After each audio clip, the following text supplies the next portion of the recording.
This is Kentucky's Voice Radio, covering the latest state and local issues with Tom Fallbush, Bob Scott, and Jim Waters. And welcome to Kentucky's Voice. I'm your host for the day, Andrew Cooperrider. Your triple dose on the week. You had me Tuesday, you had me yesterday, now you have me today on this wonderful Friday. And if you're like, that is still not enough, I need more Andrew Cooperrider. Well, you're in luck because you have an opportunity for two more amazing shows this week. Saturday, I'll be down in Fancy Farm covering that live for Kentucky Voice while they're back in the studio offering some commentary. I'll be on the ground talking to the politicians, talking to the politicos, talking to people with face full of barbecue while I attempt to get them to answer my questions. Tune in. Let's see how it goes. It should be fun, right? I only get yelled at sometimes. And then if you're like four, that's a lot, but I need a little bit more. I need more Andrew. Well, you're also in luck because you'll be able to tune into my show, the Andrew Cooperrider Show, right here on 970, Sundays at 6 p.m., and then Wednesdays on WBNA at 11. I'll have on Michael Ferris running for the Senate. He's kind of the upsurge, not super duper well-funded candidate there running, and it should be an amazing conversation. I certainly hope so. So we'll have that for you as well. But on today's show, we'll be talking a lot about schools. There's been a lot of drama in our school system over the past couple of weeks. People raising taxes, people lowering taxes. That didn't happen. I don't know why I said lowering taxes. They never do that. If only. But they're all trying to spend crazy amounts of money, and there's a lot of drama surrounding it. Why? Well, because two things have happened from the federal government simultaneously, which has led to outright panic within these organizations. And that panic deals with their funding sources being pulled back because the Trump administration has done two things. One thing they did was they went ahead and said, look, COVID's over. Okay, it's been over for several years. If you still have COVID money, you are certainly not spending it on COVID-related expenditures, what the money was meant for in the first place. So we're gonna want that back. We're gonna want that money back in the federal government's coffers. You don't need it. And so a few districts have been thrown off by that, one of which is actually Christian County Schools down in western Kentucky. They took their COVID dollars and decided to go ahead and build a new high school. They had two high schools. They decided to combine them into one high school, a move that many of the individuals in the area take some issue with, mind you, but they pulled millions of dollars from their COVID funding to go ahead and fund the building of that school.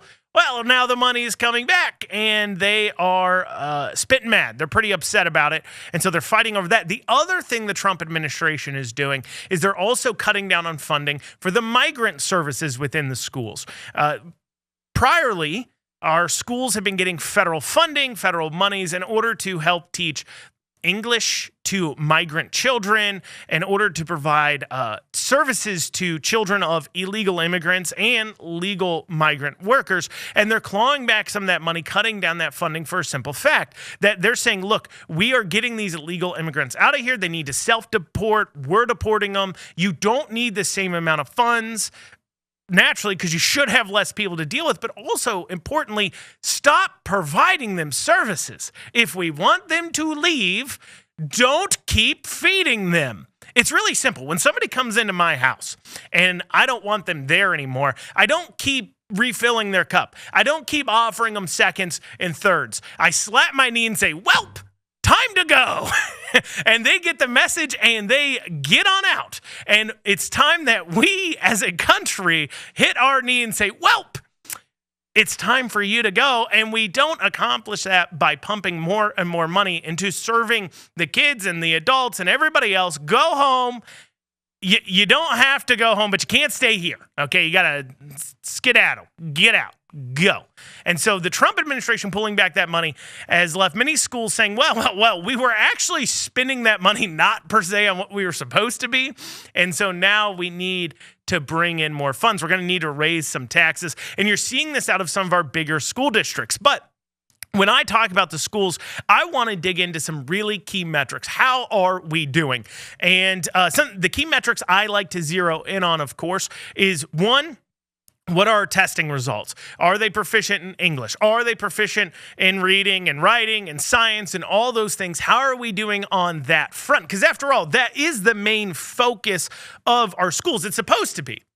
I mean, they're not supposed to be a food bank. They're not supposed to be a hospital. They're not supposed to be your doctor. They're not supposed to be your psychiatrist, though that seems to be things we keep pumping money into for the schools. No, their role and responsibility is to do one thing, educate children. Now, once you've accomplished that at a fairly high level, maybe we can talk about expanding out your scope of work. But we don't sit there. It's not like you go to your landscaper who hasn't even completed the job and is horrible at mulching and can't cut a straight line and doesn't edge properly and say, you know what I want you to do? Can you tile my bathroom? You know, you're not even, while you are, planting this bush improperly, could you come ahead and grout? Can you regrout? Can you do that for me? Could you do a bath fitter for me? Oh, once you're done with that, could you rewire some outlets? No. You let them accomplish the job you hired them to do first. And if they do that well, then you ask them if they want to do other things and assess steadily if they can accomplish those things. But instead, we're throwing it all in the school. So I look at how schools are doing, the metrics there. The other thing I look at is how much money they are spending. And I set a goal here. Now, this may sound like a hard goal or an easy goal for some of these school districts to hit, and that is, can you educate kids for less than it would cost for a family of three to hire a private live-in tutor? Could you do it for cheaper than that? I'd love for you to do it for even close to the price of private schools in your same area. But for some reason, that's asking quite a bit. And so in order to assess in general how the schools are doing within our state, I go to the Kentucky Department's Education School Report Card. This is a report they put out every year. Every school district is required to post this onto their website. So if you want to know how your school is doing, just type in, whatever district you're in, go ahead and say, hey, I'm going to search Shelbyville County School or Shelby County Schools, and you should find right there on their homepage the results, how proficient, distinguished, how are they doing according to the state assessments. And so when I look at the statewide KDE report card here, I see first I'm going to look at spending, and this is image one here.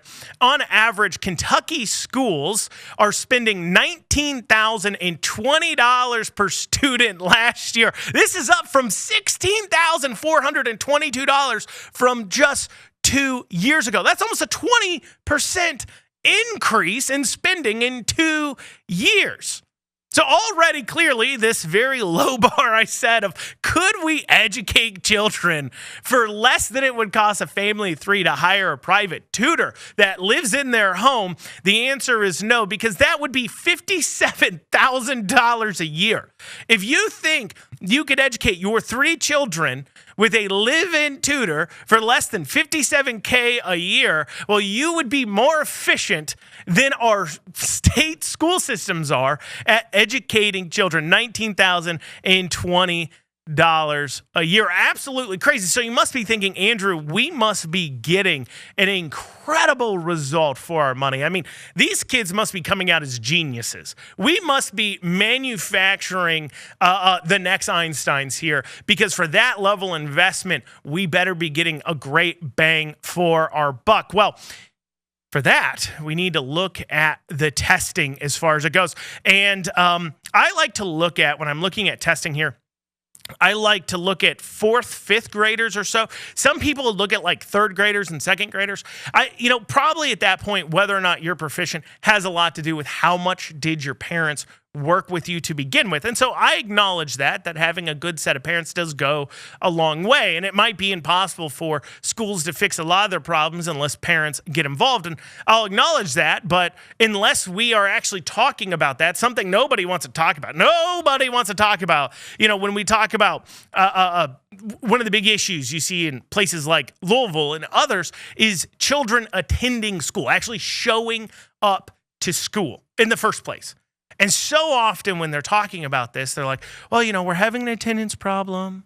What can we do to make it work? But what nobody wants to talk about is saying, hey, maybe we need to be dealing with these parents. How are you not getting your kid on the bus?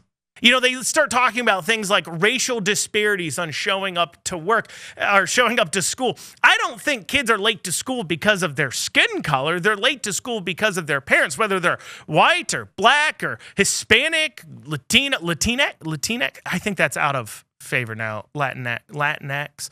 Stupid. Anyways, Latino, Hispanic, Russian, it doesn't matter. Chinese, it doesn't matter. Their ability to show up to school is based upon, are the parents getting them out of bed? And if we need to make adjustments for that, like holding parents accountable, whether that is through legal means or whether that is, hey, you know what, maybe we need a program that if kids aren't showing up to school, we're knocking on their doors and we're dragging their butts out of bed if the parents aren't going to do it. I don't know, just something for us to think about there. But when we look at results, I like to look at 4th, 5th grade. It has given the schools time to go ahead and get their hooks in, mind you, and work with the children and hopefully get them up to snuff. So we'll be looking at, for that $19,020 per year, what are we getting for our money statewide? We'll take a look at that here after this short break. You're listening to Kentucky's Voice. I'm your host for the day, Andrew Cooperrider.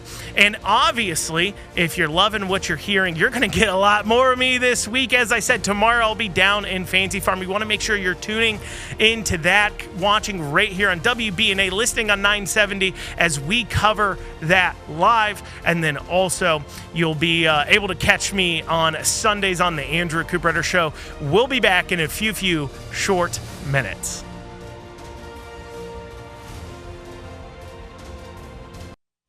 Now, back to Kentucky's Voice Radio, online at kyvoice.org.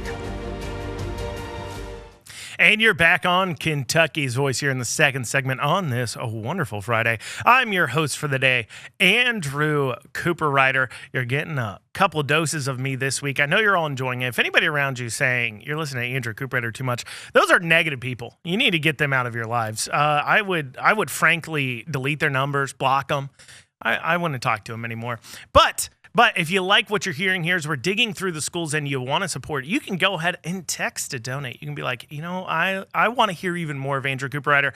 Well, you can go ahead and text KY Voice to 53555. That is 53555. KY Voice 53555. Before the break, we were talking about our school system as a state. How's it doing completely? And I talked about my first goal being that we can educate kids in the state to a good level, spending less than it would cost for you to hire a private tutor for a family of 3. And as when we looked at image 1 here, we saw Kentucky schools was spending, on average, across all districts, $19,020 a student. And this is up from $16,422. That's an increase about $2,600 over just 2 years. So that's $57,000 a year for a family of 3. That's how much you'd be able to spend on your private tutor. You should be able to get a pretty good one for that amount of money. But anyways, switching over though. So what are we getting for that? Because we should be getting some amazing results. Well, looking at image 2 here, statewide.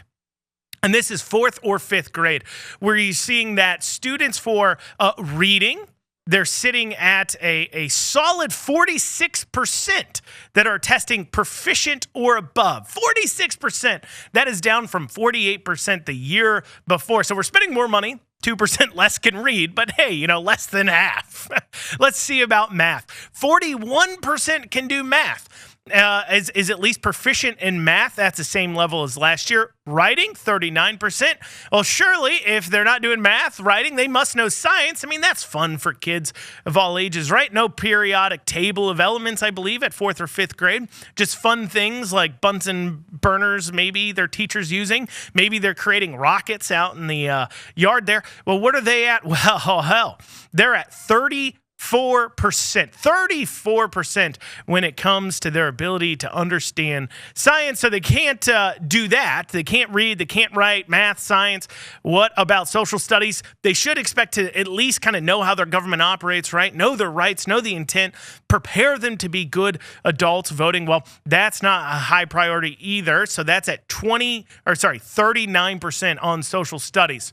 So for $20,000 a year, $20,000 a year, not even half the kids in the entire state in 4th or 5th grade are proficient in any subject. Not a single one.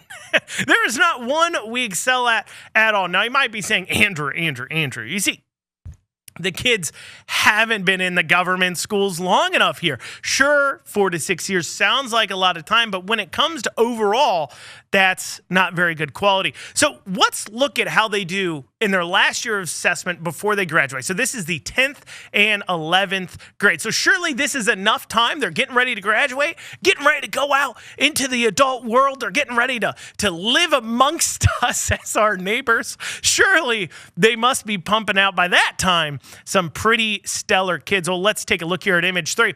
For reading, they are graduating. 46% are at least proficient in reading. That's proficient or distinguished. 46%. For math, it's 36%. So if you ever wonder why, when you're dealing with those cashiers at the fast food restaurants and they can't do basic change in their heads and they're thrown off, the other day, I was at a Starbucks and the cost was like $6.32 and I had a $10 bill, 32 cents. I hand them $11.32 because I hand them a 10, a 1, and 32 cents. And they were like, oh, here, take back your 1 and then I'll give you 4 more. It's like, just give me a $5 bill. Just give me a $5 bill. That's all you had to give me. And it blew their mind. They're like, what? That works?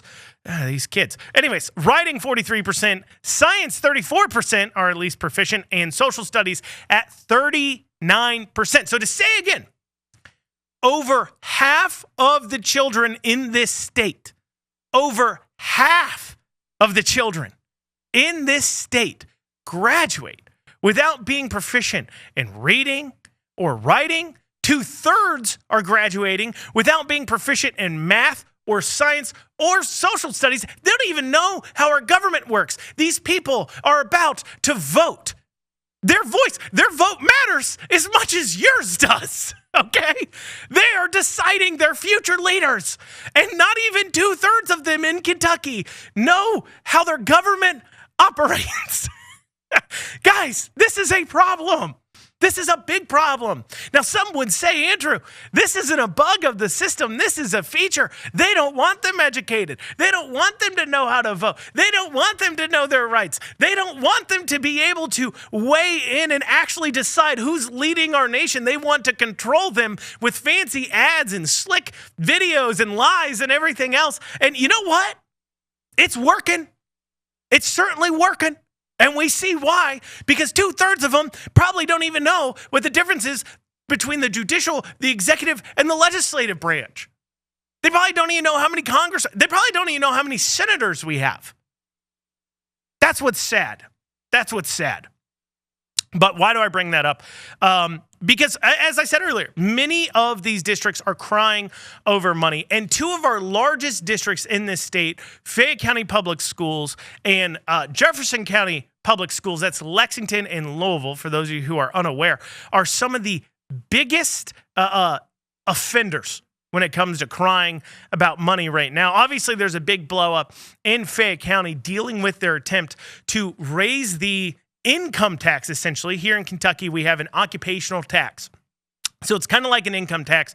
The reason why it's not quite called an income tax is because it's not based upon the county you live in. It's based upon the county you work in. So you pay the occupational tax to whatever county you work in. So if you, for an example, are somebody who lives out in E-Town, or you live in Shelby County or Oldham County, and then you travel into Louisville to work, you are paying that occupational tax to Louisville.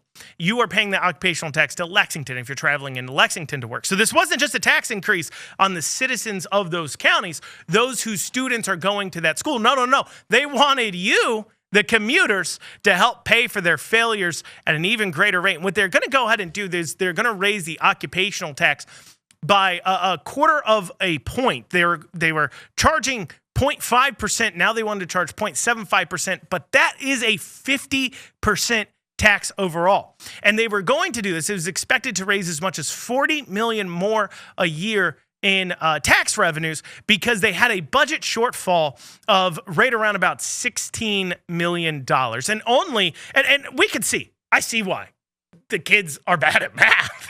I mean, they have to raise over $40 million in taxes to pay a $16 million fee of shortfall. Only in government schools is that the $16 million equal 40. That's the only place where it happens. But anyways, so that came up, and that created a lot of tension and anger and feedback. And then now in Jefferson County Public Schools, we're seeing some increases and talks about that going on. We're also seeing a new superintendent coming in as polio.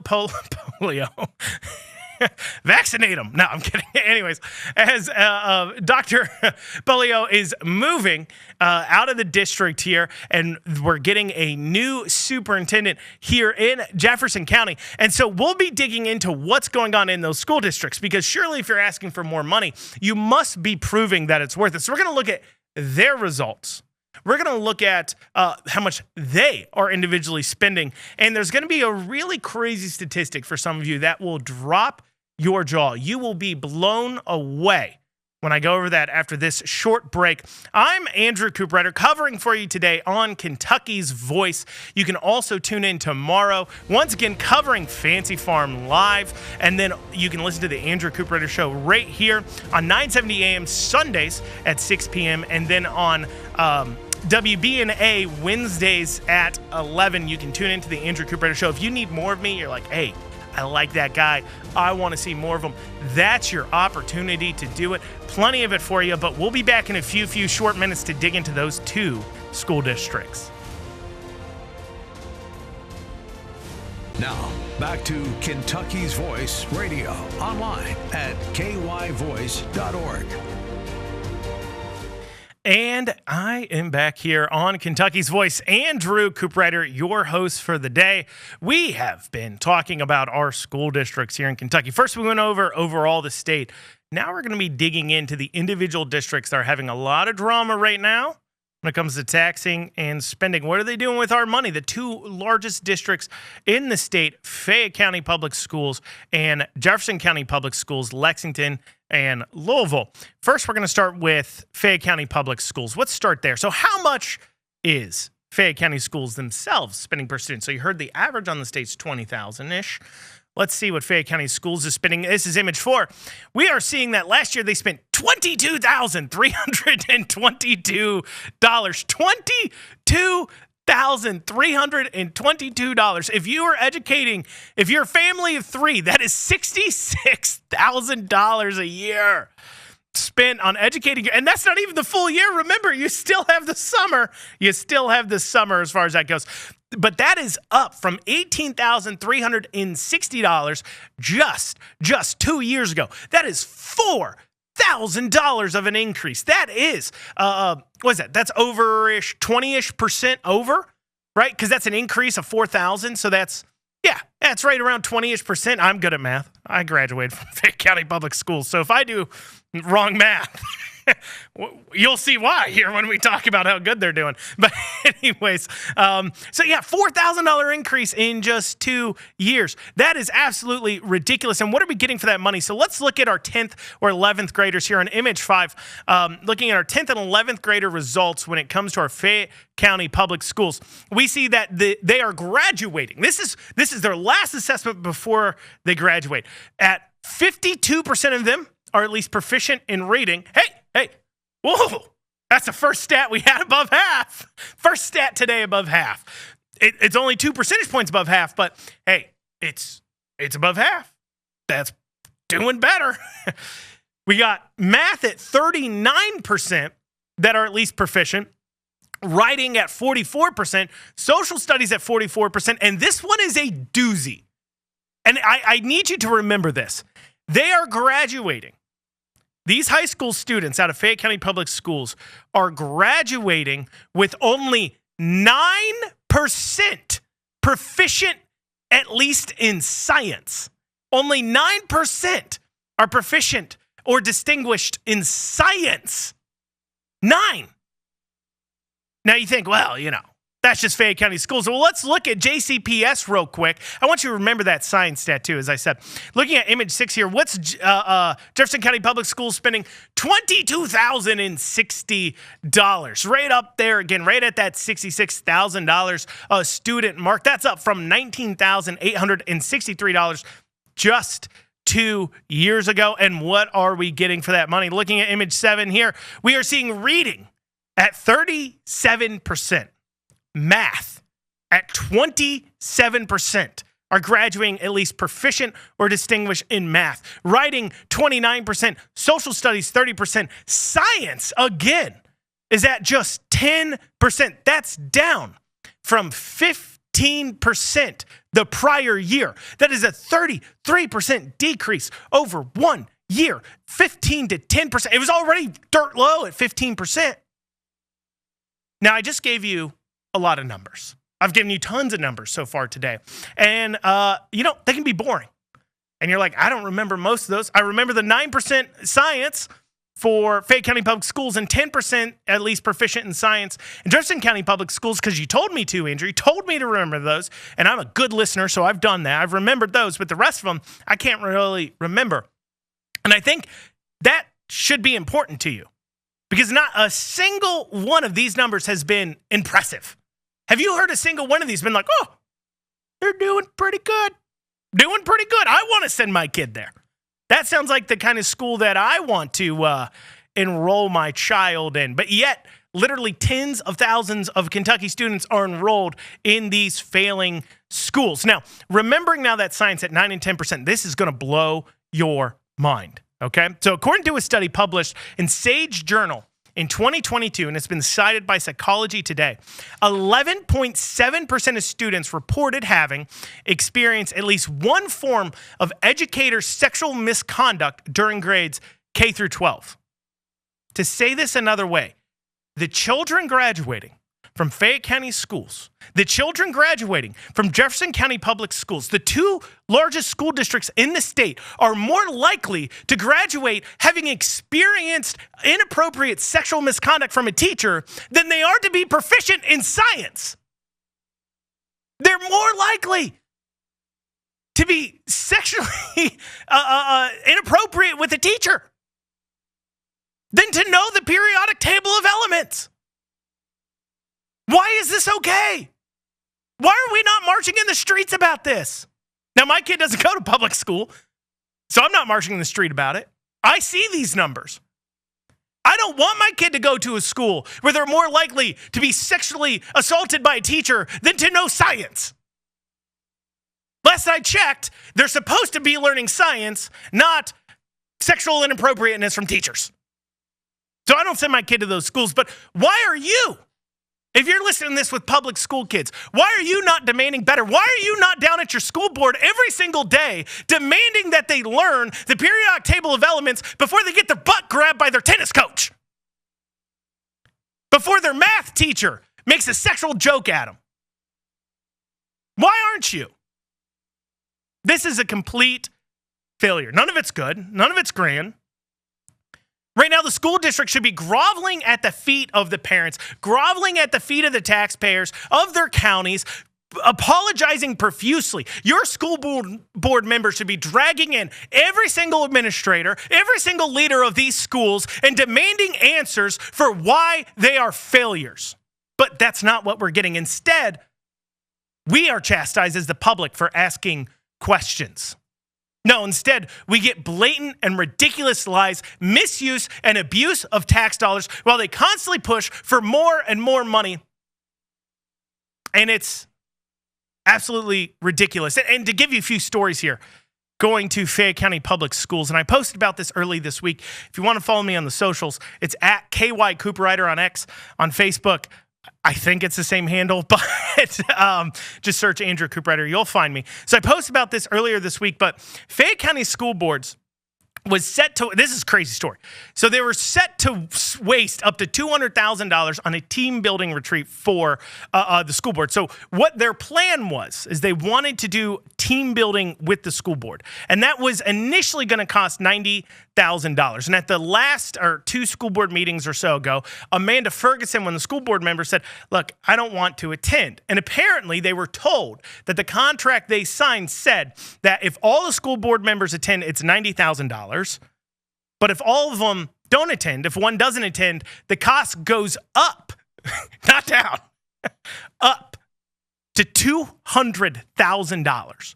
They say this financial penalty is so it makes the other school board members all attend because the team building isn't as effective unless everybody does it. And they're trying to chastise Amanda Ferguson into attending this. Now, there's a lot of reasons why this is dumb. First off, you should never sign a contract that requires you to pay more money to receive less services.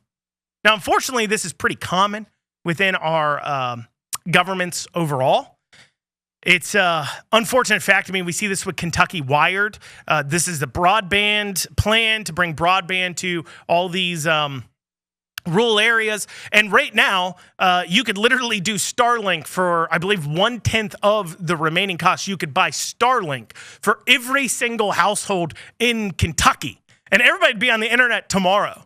But instead, they have to run broadband because we signed a contract a long, long time ago. And if we exit the contract now, it actually results in us having to pay out more than if we just finish the contract, because those are the kinds of dumb things government signs. That's not the kind of thing you would sign in your household, but that's the kind of thing government signs. Also, just a little fact here, the school board has turnover every 2 years.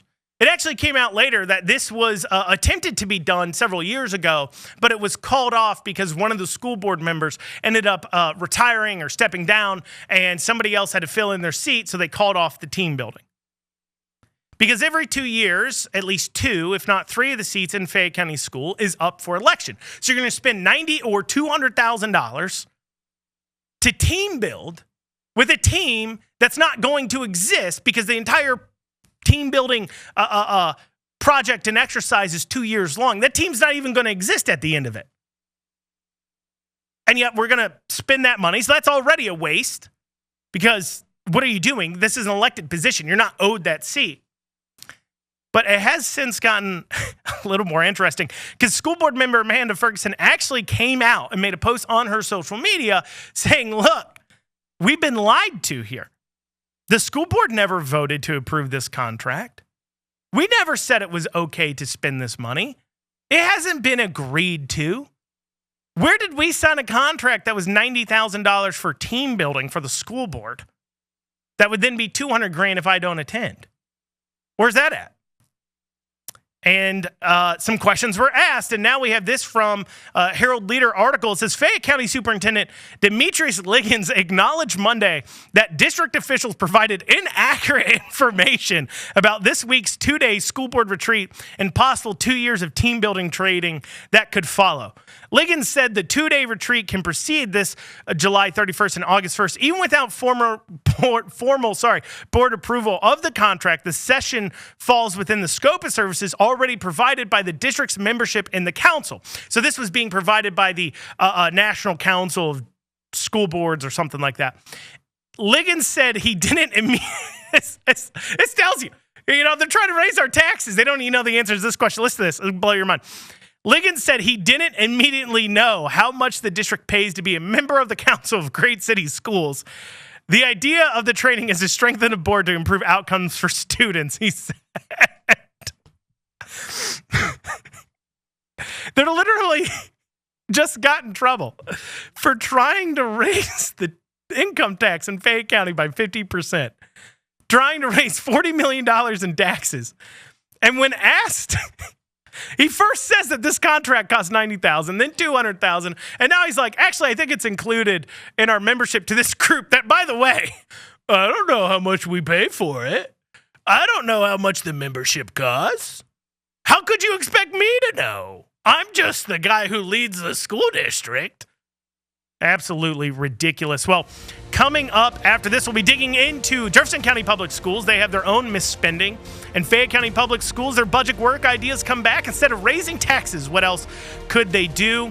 And we'll have all that after this short break. I'm your host for the day, Andrew Cooperrider, covering here on Kentucky's Voice. You can catch us tomorrow at Fancy Farm covering that live, but we'll be back in a few short minutes. Now, back to Kentucky's Voice Radio, online at kyvoice.org. And you're back here on Kentucky's Voice, host for the day, Andrew Cooperrider. This show so far, we've been talking a lot about the school system, specifically now zeroing in on the school districts here in Kentucky, our two largest ones, Fayette County Public Schools, Jefferson County Public Schools. And this last segment there, we were talking about Fayette County schools, some out-of-control spending, some lying going on by the school superintendent. Real quick, before I go into Jefferson County Public Schools here in a second, here's a fun little tidbit for you might find interesting. For those of you that just listened to the last segment where we were talking about out-of-control spending, Liggins lying to the board about a signed contract, not knowing how much they're paying for certain things, he got a vote recently, by a 3-2 vote of the school board saying that he is at least meeting or exceeding expectations. That's with only 9% of students graduating proficient in science. And to top that all off, CASA, which is Kentucky Association of School Administrators, just gave Demetrius Liggins School Administrator of the Year. Nice little reward there for failure. It's like, it's not just a participation trophy. It's literally like we're like, this kid's coming in last. Let's give him first. But turning now to Jefferson County Public Schools, they're not held back from this either. Here we've got a billboard here, throwing up image billboard. JCPS decided to go ahead and spend $6,950 on a billboard to thank outgoing school superintendent Polio. They say, "Thank you, Dr. Polio." I hope I'm saying this. Well, I don't really care. He's leaving anyways. It says, "Thank you, Dr. Polio." And then underneath of it, it's got a few things there. It's specifically thanking him for. One is for record high graduation rates. Now, of course, they're graduating without math, science, reading, whatever. But they are graduating. Of course, you have to be like a dead corpse to not graduate high school here. And even then, sometimes they graduate you anyways. They will force you on to the next. When's the last time a student got held back? Back when I was going to school, kids got held back. Kids went to summer school. If you didn't achieve your grades, you were held back a grade because they didn't want to progress you forward unless you knew what you were doing. But nowadays, you don't even know science. We'll progress you forward. We'd hate for other teachers to miss out on the opportunity to be sexually inappropriate with you, so we're going to pass you forward. That just sums it up in a thing there. So they spent $6,950 on a billboard. Now, this is pretty dark here. This money came from a $20 million donation that was donated to the Jefferson County Public Schools Foundation, and it was supposed to be used specifically, or stated to be used, in order to help West End schools. That's what the statement was. Instead, they spent $7,000 on a billboard thanking an outgoing superintendent. And I understand some of you may really like him, but is an edible arrangement not possible here? Some flowers, some chocolates, a nice dinner even. Maybe just a nice dinner. At this, I'm not normally okay with them spending money on going out. We've seen some crazy expenditures on catering and food. I know Fayette County Public Schools in 1 month spent almost $10,000 on catering, food, delivery, those kinds of pizza, those kinds of things, not for the students either. And so I'm normally not okay with it, but in this circumstance, $500-600 on a dinner, would have been a lot better than $7,000 on a billboard. But one of the things they also thanked him for is school choice on there. And on top of that, so graduation rates, but the kids are graduating, 35% can read at proficient or higher levels out of JCPS, 26% are proficient in math, a quarter of them are proficient in math graduating. Gee, thanks for your hard work. But they also put school choice for all there, which is so strange because JCPS actively fought against school choice. They were not for it. So that's really, really weird. Now, it doesn't have to be this way. I mean, we talked about Fayette County Public Schools spending $22,000, $23,000, $24,000. Jefferson County Public Schools spending $22,000, $23,000 a student, getting awful results. Awful results. But there are actually school districts in Kentucky that are doing well and spending less money. For an example, we can look at Barberville Independent Schools. That's here in Kentucky. They spend $15,000 per student for the 23-24 school year. And according to their 23-24 fifth grade state assessment, 64% of their students are at least proficient in reading. Now, I'm not going to sit here and pretend like that's necessarily acceptable, that only 64% are. We'd like to see at least a B, 80-ish%, right? But 64% is far better than the 30s and 40s we are getting out of Jefferson County and Fayette County Public Schools for the same age range. And they're spending $7,000 less per student. So perhaps more spending doesn't equal better educational outcomes. I mean, I'm in private business, and in private business, we have something called the economy of scale. This is the idea that a business has set costs, overheads, building, management, production costs, factory costs, so on and so forth, utilities. So, if you have a factory, it costs the same amount to heat or cool that factory, whether you're making 1,000 units or 5,000 units or whatever you're doing. You may have more labor, but your fixed costs remain the same. And so therefore, it gets cheaper in private business. The more student products, items you're creating, the cheaper per item you're able to manufacture it at, able to distribute it at, able to get it out the door at, the more money you make per item. For some reason, in education, it's not the same. You see, Barberville Independent Schools is a much smaller school district compared to Jefferson County Public Schools or Fayette County Public Schools. And they use that as an excuse to say, well, look, you can't compare apples to apples here. But the question would be, why is it not cheaper to educate more students per student? Sure, the raw amount of money you're spending might be more. But why are you not able to do it for $15,000? Your bus routes are tighter.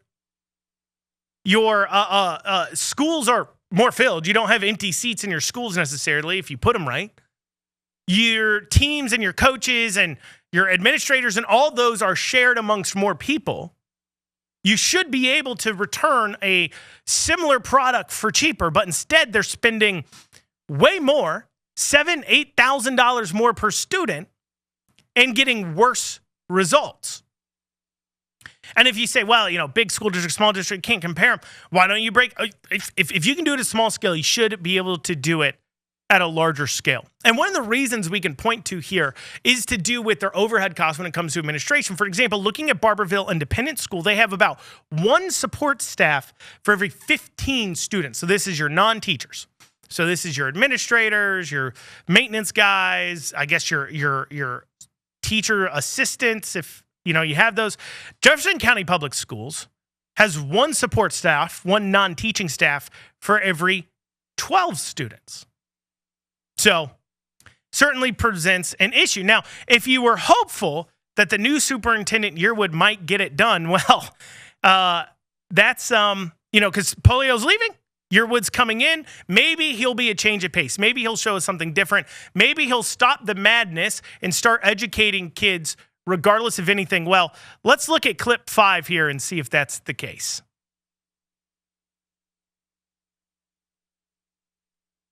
Yearwood joined community members for an event highlighting Black educators in Louisville. The goal was to bring people together who are committed to the success of Black students and teachers in JCPS. It's to strengthen education systems and expand access to opportunities. Organizers say these kinds of events are key to understanding what truly helps students be successful. They know Dr. Yearwood has a big job ahead of him, but they say they are here to support a common goal. We have a lot of our students who are still not able to get to the school that they worked so hard to get to, and he's going to have to find a way to answer to those parents and address some of those challenges. And we're here to support him, but we're also here to put his feet to the fire. Dr. Yearwood will be getting into the swing of the new school year soon. Classes for JCPS start on August 7th. And, oh, wait, right here, breaking news. They have set a date here of August 15th to meet with the white teachers to talk about white student issues. I'm just kidding. Of course they didn't do that. Why does it matter? Why does it matter the skin color of the student? They're saying, hey, we brought them here to worry about black student success. Why don't we just worry about all student success? If they happen to be black, if they happen to be white, if they happen to be Hispanic, so be it. What is it about the skin color of a student that makes them unable to get to school? That has nothing to do with it. It has to do with household and living situation. And I'm sure there's plenty of white kids that are in the same situation as some of these black kids that leads to these issues. And if we address those issues, instead of worrying about their skin color, we might see better educational outcomes across the board. But, you know, Jefferson County Public Schools apparently just says, you know what, whitey, little white boy, little white girl. Well, girls they might worry about a little bit, but little white boy, sorry you're struggling in school, but don't care. Don't care. Wrong skin color for us to give 2 cares about your educational success. You know what's funny is when they were looking at replacing the superintendent in JCPS, I remember they came out with, they've narrowed it down to the final 2 candidates, and it was who is now incoming superintendent Yearwood and then some white guy. And I remember seeing the announcement, and I turned to my wife and I go, I wonder which one they're going to choose. Are they going to choose the black candidate named Yearwood, or will they choose the young white guy who's pasty and white? Which one do you think they're going to go with? Like, why put up the charade? Just hire them already. Let's get it done. Why are we doing this?